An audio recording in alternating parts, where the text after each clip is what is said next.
ભડકેલી ભેંસની જેમ ભાજપના પ્રદેશ પ્રમુખ જગદીશ વિશ્વકર્મા સરનું ખડગેજીના નિવેદન સામેનો બનાવટી ગુસ્સાવાળું જે નિવેદન છે ને એ ભડકેલી ભેંસની જેમ ભાગે છે.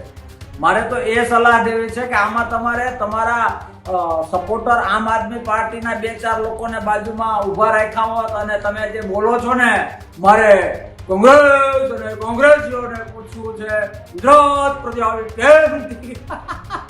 કેમ ટીકા છે.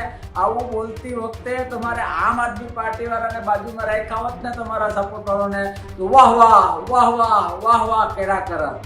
હકીકત અને વાસ્તવિક મારે એ વાત કરવી છે કે જગદીશભાઈ સાહેબ, તમે રૂલિંગ ગવર્મેન્ટના પ્રદેશ પ્રમુખ છો.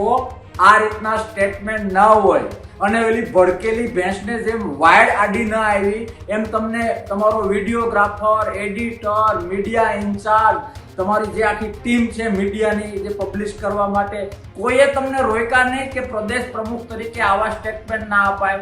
ખેર, ભલે તમે સ્ટેટમેન્ટ આપ્યું કે કોંગ્રેસ, અરે મારા બાપ, આ તમારા નિવેદનમાં જ ખડગે સાહેબના જે વાત છે એનો જવાબ છે. ખડગે સાહેબ સ્પષ્ટ કહેવા માંગે છે ગુજરાતીઓને કે તમે શાણા છો. ગાંધીજી અને સરદાર એ ગુજરાતમાંથી આવેલા છે.